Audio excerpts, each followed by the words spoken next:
Hello मेरे दोस्तों, विशाल खुराना एक प्रोफेशनल है और काफी बड़ी पोस्ट पर काम करता है और अपनी मंथली इनकम में से हर महीने अच्छी खासी रकम इन्वेस्ट भी करता है। अब कुछ दिनों पहले विशाल के बॉस ने उनके घर में एक छोटा सा गेट टुगेदर रखा था और कुछ घंटों बाद जब पार्टी का रंग चढ़ा तब कुछ लोगों ने हर पार्टी का फेवरेट टॉपिक जो है स्टॉक मार्केट के बारे में बात करना शुरू कर दिया। अब ज्यादातर लोग जो बिना रिसर्च किए ही इन्वेस्ट करते हैं वो ऐसी पार्टीज में मिली टिप्स के भरोसे ही तो इन्वेस्ट करते हैं। एंड आई एम श्योर आप भी किसी ऐसे इंसान को तो जानते ही होंगे जिन्होंने कुछ ऐसे बिना मतलब की टिप्स के भरोसे इन्वेस्ट किया होगा और आज वो लोगों में कहते फिरते हैं यार मार्केट में तो पैसा ही नहीं बनता। खैर, अब इस टॉपिक पर फिर कभी बात करेंगे, लेकिन फिलहाल ये समझते हैं कि हमने पार्टी की बात क्यों की। तो हुआ ऐसा कि बातों बातों में विशाल के बॉस ने अपने इन्वेस्टमेंट्स के रिटर्न की बात निकाली और उन्होंने एब्सोल्यूट रिटर्न्स, XIRR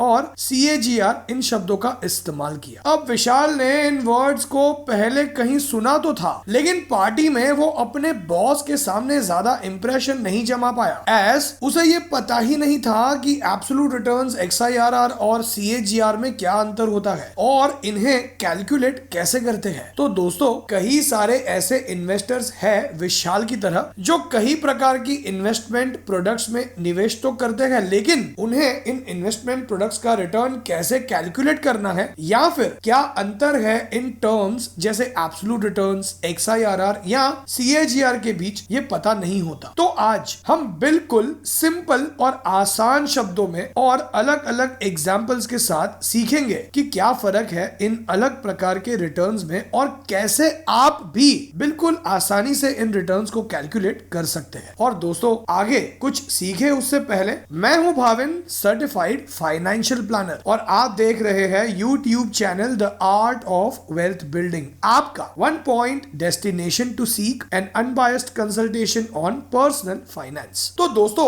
अब अगर मैं आपसे पूछूं कि हम इन्वेस्टमेंट्स करते क्यों हैं, तो आई एम श्योर कि आपका जवाब होगा ऑब्वियसली वेल्थ क्रिएशन करने के लिए, राइट। और किसी भी एसेट क्लास जैसे कि इक्विटी, रियल एस्टेट, गोल्ड या डेट, इनका रिटर्न जनरेटिंग पोटेंशियल ये डिसाइड करने में आपकी मदद करता है कि आपको उस एसेट क्लास में इन्वेस्ट करना चाहिए या नहीं। अब अगर रिस्क और रिटर्न की बात करें तो आपको ये तो पता ही होगा कि किसी भी इन्वेस्टमेंट का रिटर्न जितना ज्यादा होता है उतना ही ज्यादा उस इन्वेस्टमेंट का रिस्क भी होता है। So now let's understand the computation of absolute returns, CAGR and XIRR। So what are absolute returns? दोस्तों, एब्सोल्यूट रिटर्न्स ये एक सबसे आसान तरीका है ये समझने का कि किसी भी इन्वेस्टमेंट में आपने कितने % का प्रॉफिट या लॉस किया। एंड आई एम श्योर हम सब ने स्कूल में ही इसके बारे में सीखा होगा। Let's understand this with one simple Excel calculation. Vishal ने 2015 में 1 लाख रुपीज इन्वेस्ट किए किसी पॉलिसी में और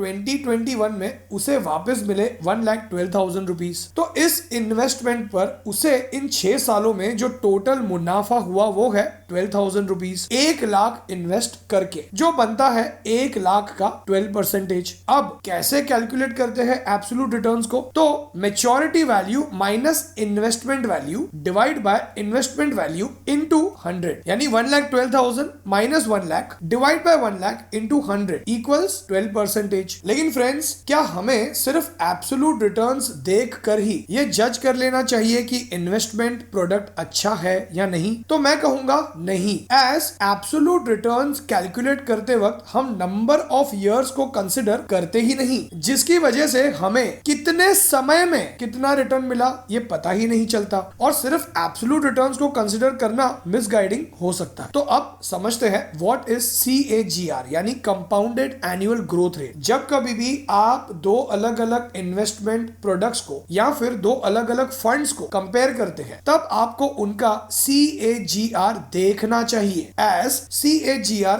एब्सोल्यूट रिटर्न्स के कंपैरिजन में ज्यादा एक्यूरेट रिजल्ट्स देता है, क्योंकि CAGR में हम ये भी कंसिडर करते हैं कि आपकी इन्वेस्टमेंट कितने समय में ग्रो हुई, जो हम एब्सोल्यूट रिटर्न्स में कंसिडर नहीं करते। Let's look at this example. आपके पास दो इन्वेस्टमेंट ऑप्शंस अवेलेबल है। नंबर 1, जहां आपको 1 लाख के इन्वेस्टमेंट पर 20,000 रुपीज दिए जाएंगे 20 महीनों बाद, और ऑप्शन नंबर 2, जहां आपको 1 लाख की इन्वेस्टमेंट पर 10,000 रुपीज दिए जाएंगे लेकिन 10 मंथ्स बाद। तो इन दोनों ऑप्शंस में से आपके लिए कौन सा ऑप्शन बेटर होगा? Let's understand. अब अगर हम इन दोनों इन्वेस्टमेंट ऑप्शंस का एब्सोल्यूट रिटर्न कैलकुलेट करें तो फर्स्ट ऑप्शन का एब्सोल्यूट रिटर्न बनता है 20% और सेकेंड ऑप्शन का एब्सोल्यूट रिटर्न बनता है 10%। इट मींस कि सिर्फ एब्सोल्यूट रिटर्न्स को कंसिडर करते हैं तो ऑप्शन नंबर 1 बेटर होगा, राइट? लेकिन now let's look at the results जब हम CAGR कैलकुलेट करते हैं। जैसे कि मैंने आपको अभी बताया, CAGR में टाइम पीरियड को भी कंसिडर करते हैं और फर्स्ट इन्वेस्टमेंट ऑप्शन में आपको रिटर्न ज्यादा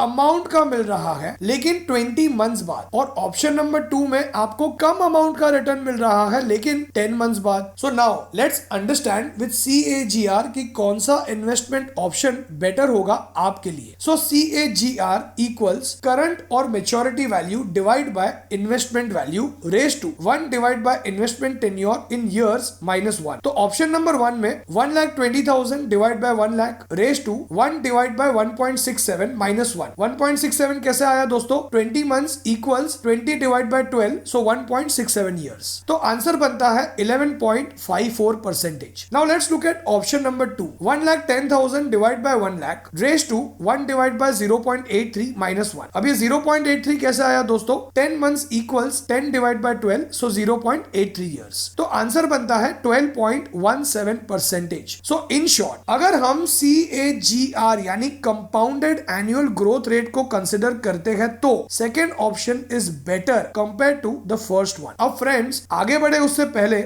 आप मुझे कमेंट करके बताइए कि अगर विशाल ने 2015 में 1 लाख रुपीस इन्वेस्ट किए किसी पॉलिसी में और 2020 में यानी 5 सालों बाद उसे मिले 1,33,822 रुपीस, तो इस इन्वेस्टमेंट पर उसका CAGR कितना होगा? मुझे अच्छा लगेगा अगर आप कमेंट करेंगे, तो मैं समझूंगा कि आप कुछ सीखे इस वीडियो से, और हाँ, कुछ सीखा तो लाइक और शेयर जरूर कीजिएगा इस वीडियो को। सो now let's understand what is XIRR यानी extended internal rate of return. तो दोस्तों, CAGR एक्यूरेटली तब काम करता है जब आप वन टाइम इन्वेस्टमेंट करते हैं, जैसे 2015 में लमसम इन्वेस्ट किया और 2020 में विड्रॉ किया। लेकिन मान लीजिए कि आप म्यूचुअल फंड्स में SIP करते हैं, तो हर महीने की गई इन्वेस्टमेंट का अर्निंग परसेंटेज अलग अलग होगा, है ना? और ऐसे में CAGR आपको एक्यूरेट रिटर्न्स नहीं देगा और आपको XIRR का इस्तेमाल करना होगा। तो XIRR तब काम आता है जब आप मल्टीपल इन्वेस्टमेंट्स करते हैं over a period of time, और XIRR हर इन्वेस्टमेंट पीरियड का रिटर्न इंडिविजुअली कंसिडर करता है। Let's look at this Excel sheet to understand better. Assume कीजिए कि आपने 2,000 रुपीस की SIP की 23 मंथ्स के लिए, और 24th मंथ में जब आप इन पैसों को विड्रॉ करते हैं तब आपको मिलते हैं 52,000 रुपीस। तो यहाँ इस SIP का XIRR हुआ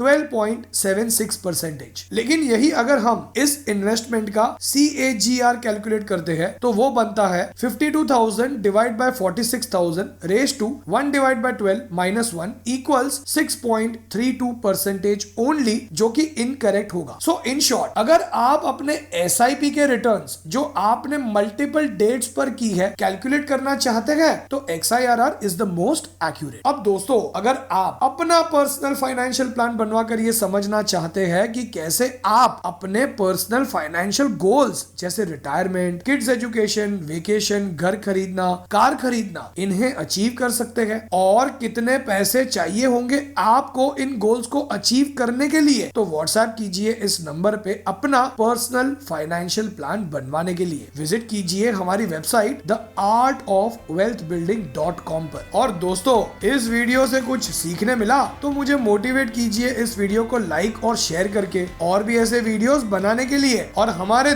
देश को फाइनेंशियली लिटरेट बनाने में मेरी हेल्प कीजिए। कीजिए। क्या आपने अब तक हमारा YouTube चैनल मेंबरशिप ज्वाइन नहीं किया तो अभी ज्वाइन कीजिए, जिसकी लिंक मैंने नीचे डिस्क्रिप्शन में शेयर की है, जहां हम शेयर करते हैं एक वेल रिसर्च स्टॉक हर महीने लॉन्ग टर्म इन्वेस्टमेंट के लिए। आप हमारा फ्री टेलीग्राम चैनल भी ज्वाइन कर सकते हैं, जिसकी लिंक भी मैंने नीचे डिस्क्रिप्शन में शेयर की है। और अगर आप अपना पर्सनल फाइनेंस से रिलेटेड नॉलेज बढ़ाना चाहते हैं और हमारे हर संडे और वेडनेसडे वाले वीडियोस अपलोड होते ही नोटिफिकेशन पाना चाहते हैं आपके स्मार्टफोन पर, तो सब्सक्राइब कीजिए अभी और बेल आइकन पर क्लिक जरूर कीजिए। एंड फाइनली इस वीडियो को पूरा देखने के लिए और आपका कीमती समय देने के लिए आपका बहुत बहुत धन्यवाद।